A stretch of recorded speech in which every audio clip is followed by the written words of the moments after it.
What's good, YouTube? It's your boy Gene back again, another banger, man. How y'all doing? How y'all doing? Today, we got killer doctor realizes he's been caught. Man, what? I don't even know, bro. But let's get into it. But before that, do me a favor, hit that like button, man. Hit that share button. Scroll down below and drop a comment for me. And please, please, please hit that sub up, man. We on the road to 1K. Let's get it. Let's go. In the early morning hours of March 2nd, 2022, 56-year-old Kenny Fandrich was driving to work when he noticed somebody following him. He called 911, and an officer with the Hillsborough Police Department pulled over Kenny's stock. Hold on, chat. I think we in Oregon. Cornell Street. I know exactly where we at, nigga. This a Chase. Behind here is a Winco. Across the street to the left is a Bank of America, BJ's. I'm pretty sure they just built a new Wingstop right there. Hello. Subway's on this right side. And Carl's Jr. Hello. Hi, Officer Edwards, Hillsborough Police. Don't ask how I know. Camera on, so it's audio video I just know. recording. Oh, and if you go straight down the same exact road on your right, it's gonna be a Sonic on, bro. Do you know why Oh, we're bro. stopping? Oh, bro. Okay, why are you Don't following ask how I him? know, bro. What? Do you think that's wise to be following around the How city? does he know? Well, we'll have a discussion about it. Okay. So, What's his business to it? Like, who What's are you? your what's your role in the whole thing? she's been a friend of mine for 20 years. Man, Okay. he's rather dropping it down on her, bro, or he's a work best friend. I don't know which one. And I just want to let him know that I don't want him to beat her up anymore. Okay. All right. Just Do you have wanna any let him weapons? know so I don't far? want him- Nope. Okay. Hang tight for me. I'll be right back with you. The officer then returned to his Yo, vehicle. grown ass man, yo, like you're telling me like this shit is not a phase, bro. Some of y'all is genuinely like that, bro. Stop that. And ran the stalker's wrong with ID this through the nigga? system. It came back as Dr. Stephen Milner. And a I'm high- not trying to like advocate for him being his wife. Like if you shit, you know, like you should have, you know what I mean? She don't follow him and be like some type of Captain Saver. highly respected and successful veterinarian who runs his own practice in Oregon City. You've been living out of his wife, and I've been trying Fucking to Oregon talk to him City, about it. man. What's your role in the whole thing? She's been a friend of mine for 20 years. The friend he's referring to is Tanya Fandrich, a vet tech that had worked for him from 2002 to 2019. 2002 to 2019? Chat. It might be good if you're a woman to really stay at home. 2002 till 2019. So I was -1. And in 2019 I was what? 16? All those years, bro, working side by side by that nigga. Every argument her and her husband had, next day came home and told that nigga. Anytime he made her feel sad, went to work to tell that nigga. Like 20 years of that, bro, is low key absurd. I ain't gonna lie. Damn near 20 years of that. That's ridiculous, bro. They're damn near married at that point. Turns out that Stephen became obsessed with Tanya and had been harassing her and her husband for several years. Unsure of Stephen's intention. Nigga, what? How did that? Hold on. Okay. So Buddy's just obsessed. Like, this not even a true story? So Buddy don't even beat on his wife? He's just madly in love with her because he spent so much time with her, bro. And they look like they like Ukrainian The officer or something. gave him you know, a they stern be, warning. Yo, So, here's my advice to you. strong-minded This is individuals. very, very strong advice. Leave them alone. He wants nothing to do with you. She wants nothing to do with you. I understand there was an affair, all sorts of back history that went on. If you show up at their house, if you contact them, anything like that, you're going to go to jail. Stephen tried to Oh, they convince have the a officer restraining that he order? was only doing this because Tanya's life was in danger. And he has told her that he will put her in the cistern under the house. I'm the only person who gives a and I'm not allowed to give a I want to be very, very clear with you, okay? Leave them alone. Because you're very close to going to jail today for stalking, okay? Like, very, very close, okay? On the body camera, he is going to kill her. She is going to die, and he is going to kill her. Actually, 11 months after this incident, it would be Kenny who was found with his neck snapped, dead in his vehicle.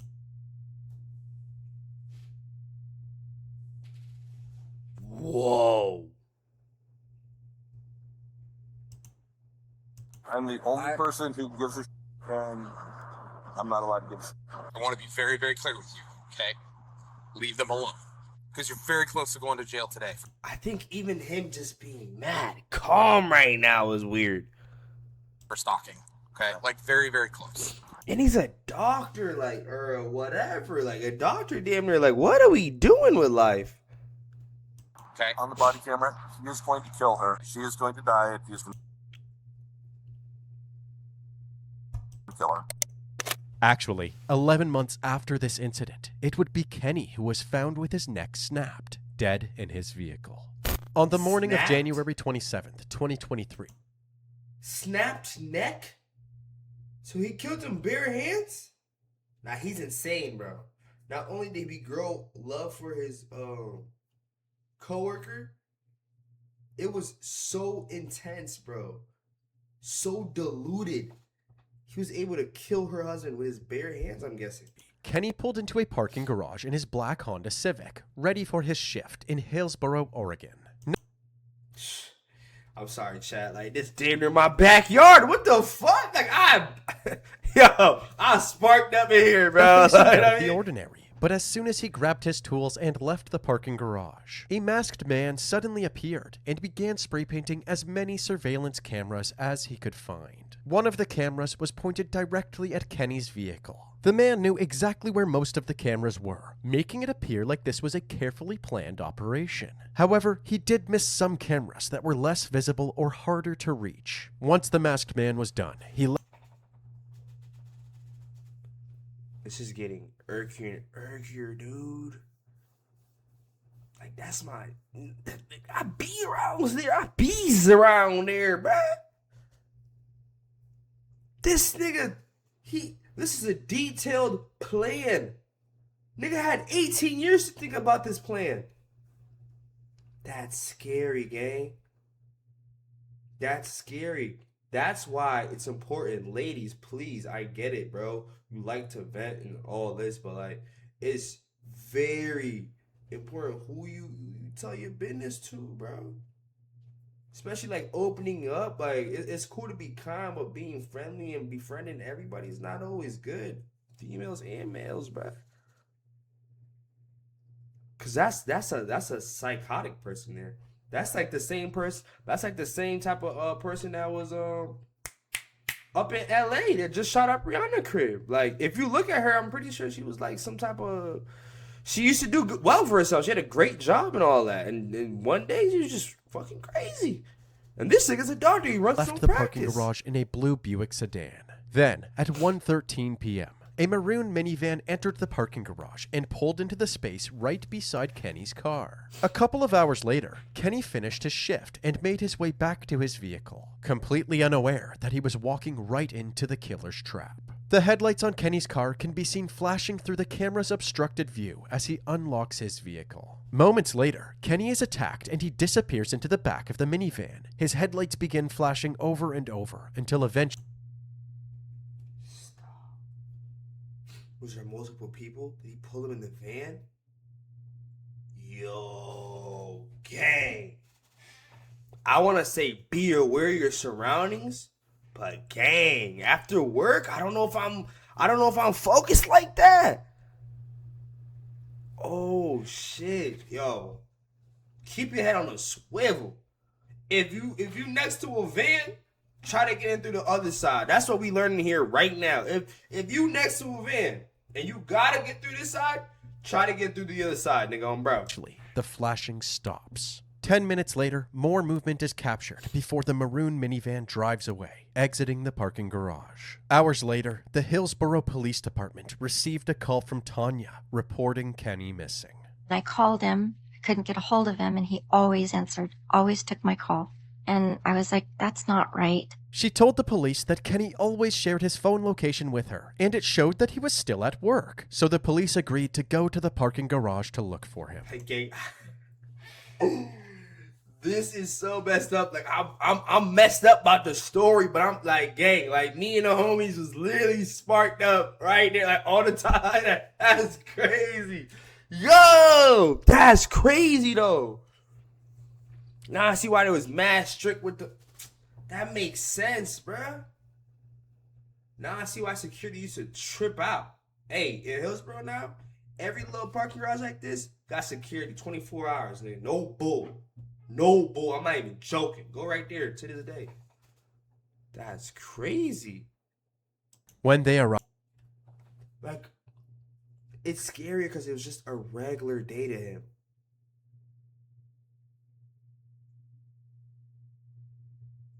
That's the craziest part. And usually when you clock out, aren't you like with a person or two? You know, that get off at the same time as you? Because I'm guessing this is a little facility. they found Kenny brutally murdered in the driver's seat of his Honda Civic. His neck appeared to be broken, and his face was blue. Not long after this discovery, Kenny's wife Tanya arrived at the scene. We're not sure right now. We're gonna have medics. He's here in the garage somewhere. She could immediately tell by the officer's reaction that something bad had happened. Oh my God. No. Oh my God. Oh my God. The police didn't want to confirm her suspicions until EMS had pronounced Kenny dead. A few minutes later, the cops broke the tragic news to... I like that, though. Just to be sure. But, gang, his face blue? Shit. Is he a smurf? He got some avatar in him? Yeah, I can't be cracking jokes, man. Tanya. It can't be happening. It can't be happening. This can't be real. It can't be real. This can't really be happening. We're gonna have the medical examiner come out and investigate this, okay? Has he been having any issues lately? No, but he has a stalker. This comment caught the officer's attention, so after the initial grief had subsided, the police interviewed Tanya and learned about her long history with Kenny's stalker, Stephen Milner. I need to know his and her history, gang. Why is he stalking this nigga? Like, oh my gosh. Fellas! Be wary of hating ass niggas, bro. I don't know why, but these lame ass hating ass niggas is winning these days, gang. I don't get it, bro. Cause he's gonna be still alive, bro. No real nigga just being a real nigga to his wife. He gotta take the fall, cause cause this nigga couldn't deal with the shit that he had to deal with. Cause this dickhead couldn't deal with the hurt of his ego. Just by me merely existing. I'm trying to tell you, bro. Be wary of sorry ass dudes, bro. A sorry ass dude, bro, is probably one of the most dangerous things in the world, bro. Hi, I'm Steve Milner, owner of the Milner Veterinary Hospital. I have the best veterinary team in the area. My doctors are skilled surgeons, thorough diagnosticians, and great communicators. Nobody has a team like I do. Milner Veterinary Hospital in Oregon City, where pets are family. Nah, gang. Hold on, gang. Yo, gang. Hold on, gang. Bro, I just searched it up right now. The bit is open. The bit is open, bro. They literally just took out Milner and put First City. Like, that's crazy. Bro, business is business, bro. Tanya said that she was one of the first people that Stephen hired when he opened his vet clinic back in 2000. He would constantly say that the clinic is as much mine as it is his. We were working 6 days a week. I would say we were friends at that point in time. The vet clinic became a fixture in Oregon City, and Stephen had a reputation of being a kind and empathetic country vet. Hi, Cheryl. Hi, Dr. Milner. Hey, Princess. If I can do an alternative thing that doesn't require medication, drugs and chemicals, that's really nice. She's a happy girl. However, his romantic life wasn't nearly as successful, and by Makes 2017, his second marriage was beginning to fail. That's when we were commiserating with each other about what was going on in his life and what was going on in my life. Right there, bro. You can't be doing that, bro. You can't be doing that. I'm not putting the blame on her either, but she quite literally put her husband's life in danger. And she probably gonna be, what's the date? April 6, 2020? She's definitely with a new nigga, bro. Hey, I'm gonna search up her name too, watch. Tanya's marriage had tension in it as well, because she believed that Kenny had been cheating on her during his work trips to Washington State. As their relationship began to break down, Kenny started drinking heavily, which led to frequent domestic disputes. He pretty much drank every night. We fought. Usually it would start because I would try and pour out his booze when he'd had too much. And that would start the physical pushing and shoving. Around this time, Kenny got arrested for This is not how I pictured him looking when he got out of work. I ain't gonna lie, bro. driving under the influence and was thrown in jail. When Tanya went back to work the next day, she found out that Stephen and his wife were separating. He came to work and said, "Oh, my wife is divorcing me. She moved out this weekend." And I said, "Huh, well, my husband was in jail this weekend for a DUI." We kind of laughed and commiserated. The two started flirting with each other, which then quickly turned into a full-on affair.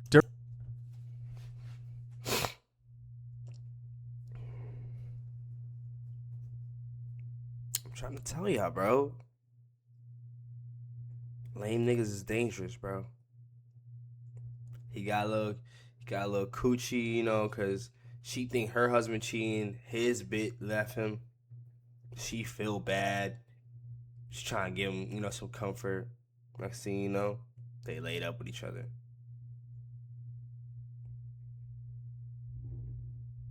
And she don't even know. She just feels like the nigga was cheating on his work trips. Because she probably felt the way because her husband was in jail during the weekend. His wife left him. Fellas, women are only loyal to their feelings, bro. This time, Tanya told Stephen that Kenny was abusing her. Stephen tried to convince Tanya to leave. So he's going to be in love. He's going to be like, nah, leave her. Like, you got a better life here. Leave Kenny for him. But before she could make that decision, Kenny caught her and Stephen together. My husband caught me at Milner's house. After that, we never went back to having. We still worked together. We remained on a friendly basis, but you took it away, gang. So he got crazy for the punani. No physicality. While Tanya was quickly able to move on from the affair and focus on fixing her marriage, Stephen seemed to have a much harder time. It was hard to just even be able to do my job because he was always around. He was always hanging out in the treatment area, following me around. Was always trying to convince me that he was better and that I should be with him and not with Kenny. Stephen began sending her an abundance of love letters, trying to win her.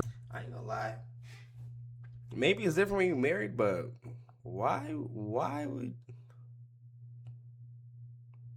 Gang.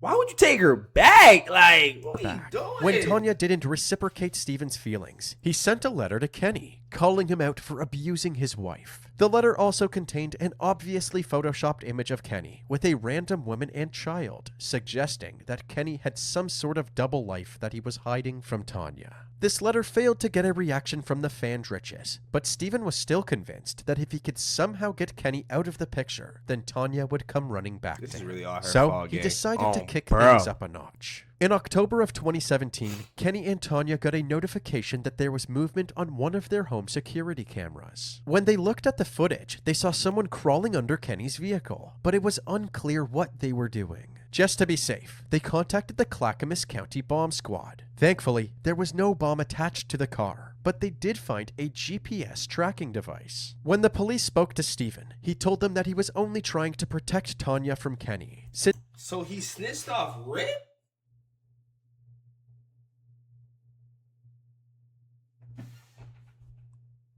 Gang,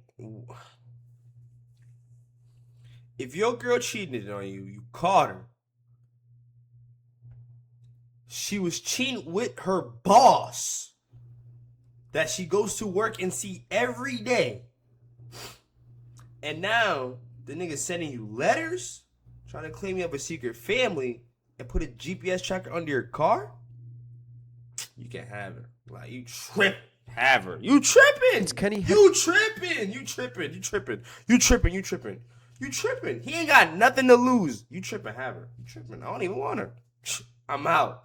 Peace. A history of domestic violence, they believed this story and let Stephen off with a warning. However, one police encounter wasn't going to stop Stephen from getting what he wanted. What do you mean you believe In this the summer of story? 2018, Stephen was once again caught on camera sneaking around the Fandrich property. he was seen planting a condom in Kenny's car, likely trying to make it appear as if Kenny was cheating. When this plan didn't work, Steven finally said enough is enough. He knocked on Kenny's front door and confronted him directly. The nigga put a condom in the car. They didn't react. And the nigga got so mad he knocked on his front door. This nigga's look, bro. Her shit cannot be that good. Directly. But things quickly escalated, and Steven was forced. Low key, it might be that. She might have that fire, though. Because why else her nigga take her back? She gotta have that fire. Bro, she gotta have that fire. Bro. To do the unthinkable. Bro, because you drive out to Beaverton, a little 15, like, there's mad things out there. Like, mad things, fam. And she not eating all that, so it's like, 6, 7, you know? He came out. He kind of advanced on me, and I just kept backpedaling until I couldn't go any further back. He seemed very angry. He told me not to chase his wife, and he would cut me into 1,000 pieces if I didn't stop. So I reached up and kissed his cheek to diffuse this.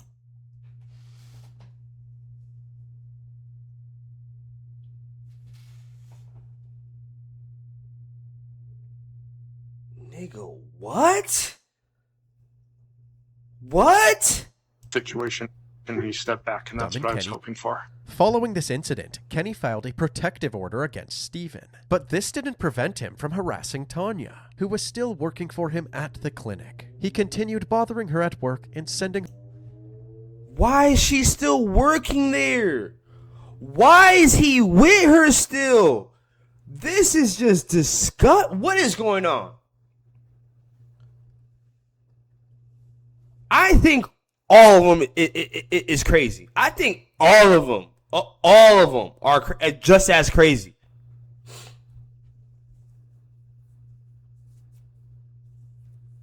And I genuinely feel like she playing both niggas though. She probably at work telling this nigga something, you know what I'm saying?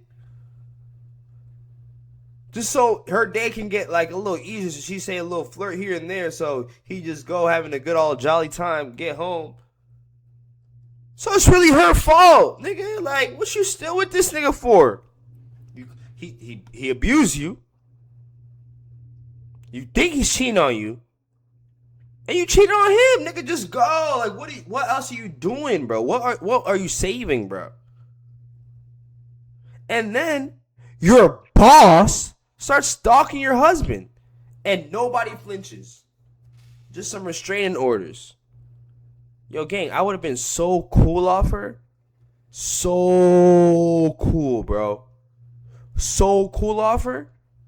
Yo, gang, no bull. They all deserve life in prison. Both her and him, both. Her love letter after love letter, desperately trying to convince her to come back to him. According to Tanya, she felt tormented by Steven relentlessly harassing her and... Like,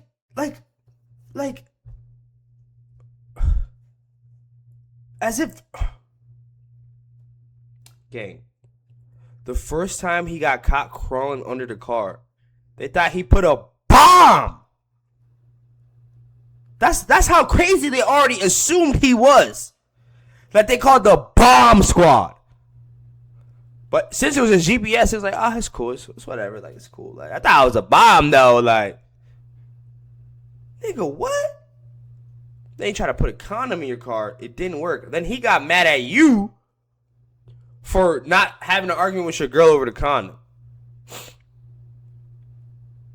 Then you press him and then he kiss you on the cheek, bro. Golly. Kenny. However, one incident in 2021 seemed to contradict this claim. The police were called to the Fandrich household because Tanya and Kenny got into another domestic dispute. This resulted in Tanya being handcuffed and thrown into the back of a police cruiser. Why isn't he getting arrested? She was taken to the county jail and placed behind bars. The next day, Steven posted her $25,000 bail, and she... What?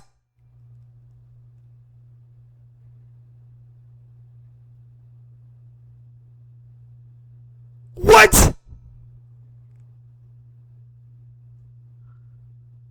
What? What? Run it back. I ain't hear that. being handcuffed and thrown into the back of a police cruiser. Why isn't he getting arrested? She was taken to the county jail and placed behind bars. The next day, Stephen posted her $25,000 bail. I think she just didn't get attention like the whole marriage. Like her husband stopped looking at her, niggas stopped approaching her, men stopped looking at her. Like women love attention, bro. She stopped getting attention. That's what happened, bro. Now finally, two niggas is actually battling over her, which women love. She feels the attention, so she's going back and forth. I'm telling you, she was at work talking to this thing in his ear, like, yeah, I'm gonna lead that nigga, like, you are better, blah blah blah. Cause who the fuck? What? Cause off rip, gang, I catch you cheating with your boss, and then you go back to work, man. What? Yo, gang, I almost threw this in my camera. Run that clip back. I almost threw this at the cam, bro. I caught myself. This is actually ridiculous, bro. Oh my gosh. And she stayed at his place for a few nights. What? Nigga, what? Yo, I'm done, bro. I'm done. Give them both life.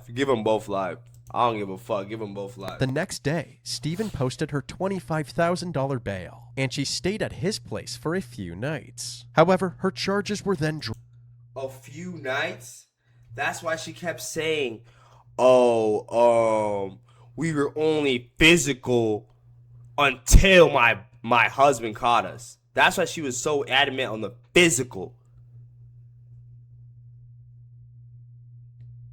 She knew she fucked him after, and she probably could have caused this because who was the first nigga that came to mind, bro?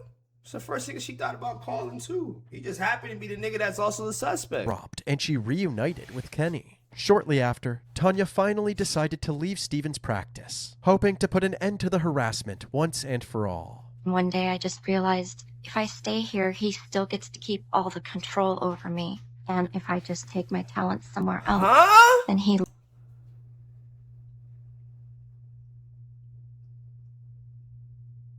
Control? This bitch talking about loses control.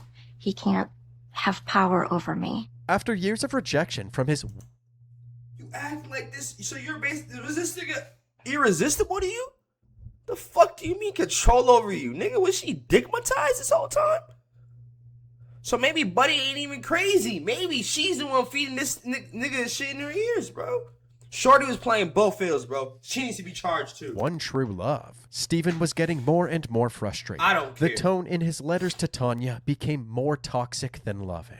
I have held my tongue and taken the beating over and over because that is what I do. I kept my faith in you. I was just there waiting for you, trying to be nice, having my teeth kicked in.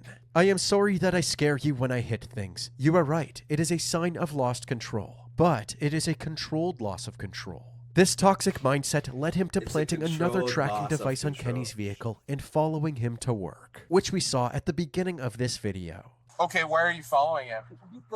Out of his life, and I've been trying to talk to him about it. So, here's my advice to you, okay? Leave them alone.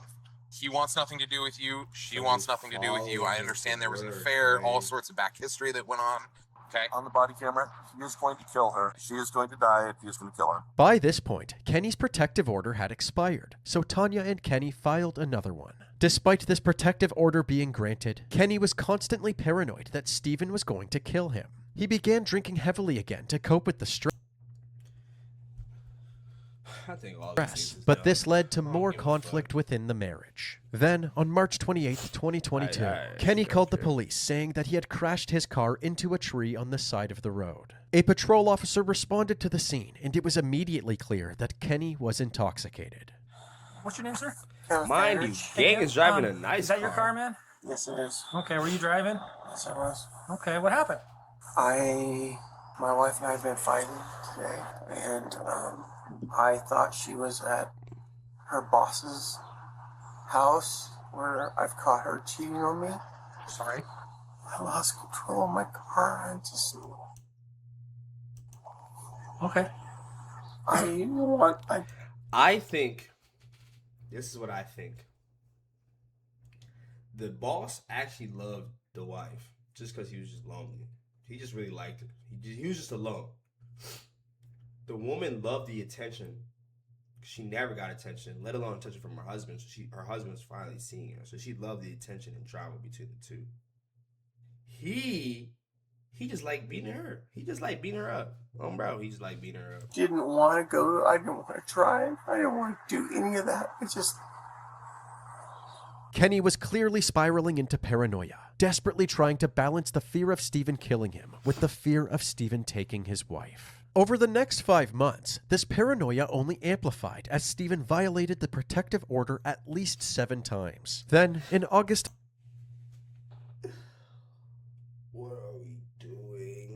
of 2022, Stephen was caught planting yet another tracking device on Kenny's car and was finally charged with violating the order. He was granted bond while he awaited his trial. The next month, Kenny filed a civil suit against Stephen, demanding $245,000 for the emotional distress he had caused and the many invasions of privacy over the last 5 years. And now, about 4 months later, on January 27, 2023, Kenny was dead in his car. The investigators decided to take a look at the parking garage surveillance video and found the footage of the masked man spray painting the cameras. The parking garage staff informed them that this wasn't the only time someone had spray painted their cameras. A month earlier, someone did the exact same thing, wearing almost the exact same outfit. In this footage, there was a distinct dummy. There's no way.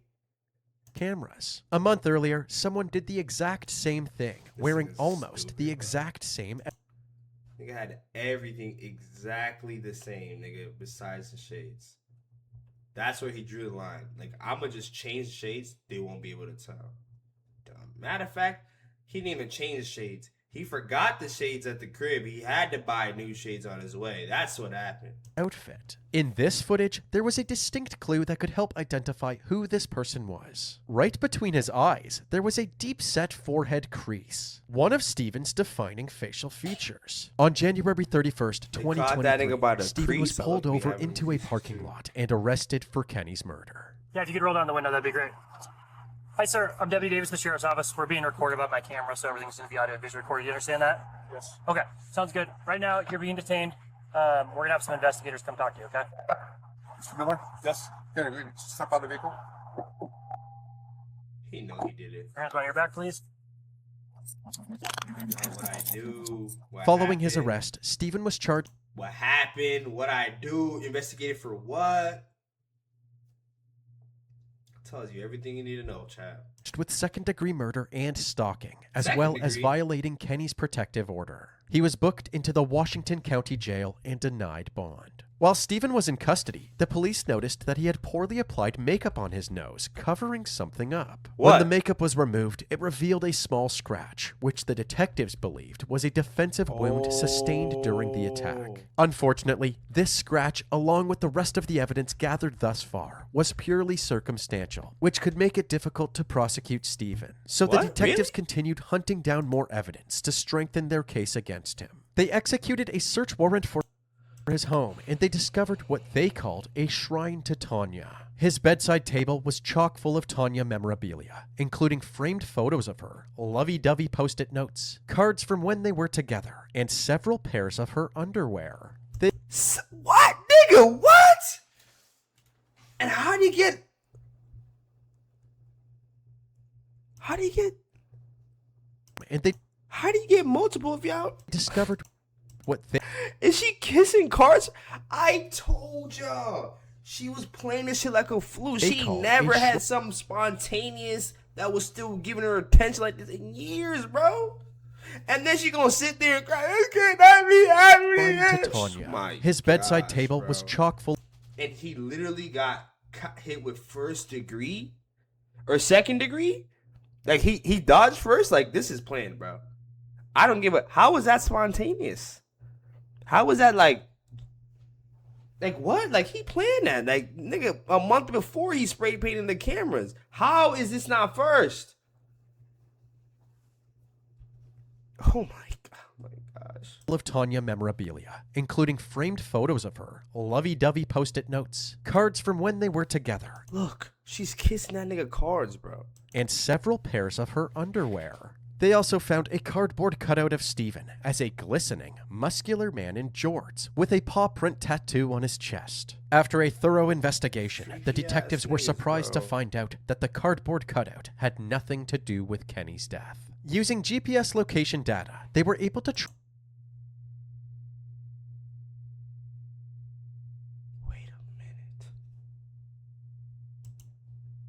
cards from when they were together, and several pairs of her underwear. They also found a cardboard cutout of Stephen as a glistening, muscular man in jorts with a paw print tattoo on his chest. After a thorough investigation, the detectives were surprised to find out that the cardboard cutout had nothing to do with Kenny's death. Using GPS location data, they were able to trace Stephen's movements on the day of the murder. Hours before the attack, he was captured parking his white SUV in a Home Depot parking lot and getting into the maroon minivan that Kenny was later killed in. The minivan was then seen leaving the parking lot and heading in the direction of Kenny's work. On another day, about a month before the murder, Stephen could be seen once again parking his white SUV, but this time he got into a blue Buick. The same blue Buick that exited the parking garage moments after the cameras were spray painted. He then parked the Buick in the middle of the parking lot, exited the vehicle, and started walking towards the Home Depot. He entered the store, and after a few minutes of shopping, he paid at the self-checkout and left with a new pair of sunglasses. What'd I tell you? Sunglasses he was wearing when he spray painted the camera. Fuck, I tell y'all, man. Told y'all you forgot that shit. He was also wearing the same boots and potentially the same jeans. The detectives made... And y'all gave him... What? You're telling me why this should be first degree? Main concern now was finding the maroon minivan because it likely contained forensic evidence from the murder. It turned out that the van had been discovered abandoned on the side of the highway a few days after the murder, and it had been sold to a scrap metal company. When the detectives reached out to the scrapyard, it was too late. The minivan had already been completely demolished. Despite this disappointment, they were still confident that they had more than enough evidence to prosecute Stephen. His trial began in January of 2025, and the prosecution took the jury through the years of harassment that Stephen had put Kenny and Tanya through, including all of the incriminating... Stop saying Tanya, nigga. Kenny. Like, fuck that hoe. Surveillance footage. They also revealed that the crime lab found Stephen's DNA on Kenny's hands, which the prosecution believed was the nail in the coffin for Stephen. However, when the prosecution rested their case, the defense called Stephen himself to the stand, and he had an explanation for everything. He tried to justify his long history of stalking, saying that his affair with Tanya actually lasted much longer than she would admit. It was a romantic relationship. I told you, gang. I fucking told you. That bitch is lying. The bitch is lying. Even after the nigga... Fellas, even after the nigga died, she's lying to make herself not look like the villain. Think about what the fuck I just said. The bitch is still lying even after he died. Her husband, who she's been married to 4 years, died. She still lied to make sure she don't look like the villain.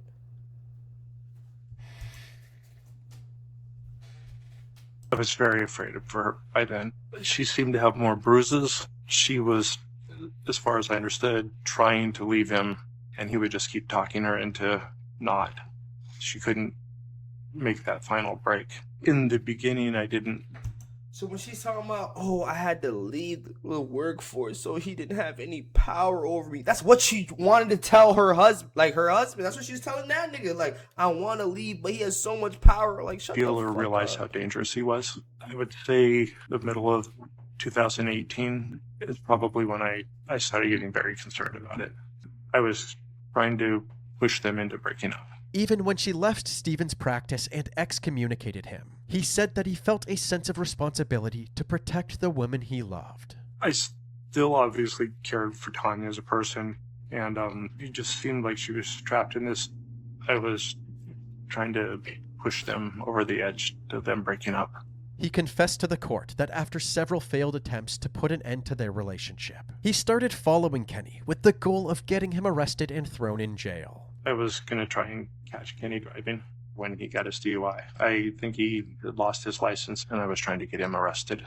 Why was it your responsibility to enforce Oregon traffic?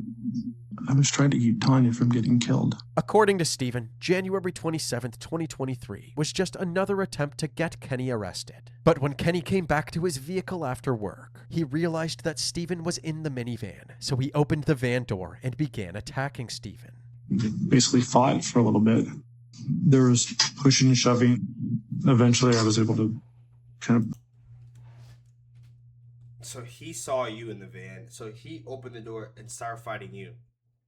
push him up against the car and then shove him into the car. I was pushing on him on his chest, and I may have pushed on his neck. I don't know. It happened really quickly. I was in my van, and I jumped down, and he was attacking me. Oh, it was a fight. It was crazy. During cross-examination, they also highlighted Stephen's questionable actions following the murder. Where did you swap cars? At Sunnyside Hospital. Why did you Cap. need to do that? I was getting rid of the car, the van, Why? because I just drove it to a place where somebody died. So you were trying to cover up that you were there, Yes. even though it was just an accident. After a 7-day trial, the jury deliberated for 7 days, damn. 6 hours before reaching their verdict. 6 hours? All right, there's our 12 jurors. Go and have a seat. I'm now reading the verdict form. As to count 1, murder in the second degree, guilty. As to count 2, stalking, guilty. As to count 3, it says guilty. As to count 4, it says guilty. Stephen was found guilty on all 7 charges, and his sentencing took place on February 18th, 2025. Are the parties prepared for sentencing? Yes, sir. But before Stephen's punishment was handed down, Tanya took the stand to give her impact statement. She used this opportunity to address Stephen directly. For years, you Bro, I legit just found out Shorty got a payout of $1.4 million, bro. Because bro put that lawsuit channel, like baby. 4 months before he died. Play that She victim got the card somewhere payout. else. I see right through It's you. just ridiculous, bro. Be careful, fellas. Be careful. Fuck It's that. not worth it out here, bro. Shut the Stephen fuck Bro, I'm trying to tell you. the consequences of his Now she got paid. currently resides at the Both her state niggas gone out her life. She gonna live a new life with money. More than she had with both of them. I don't even. That was the most sickest vid I've seen, Chad. I ain't gonna lie. Top to bottom. And it happened in my backyard. What the fuck? Thank you for tuning in, man. Without further ado, bro, it's been a pleasure. Hit that like button, man. Hit that share button. Scroll down, man. Drop me a comment down below, man. And please, please, please hit that sub up, man. We're on the road to 1K. Without further ado, I'm out. Peace.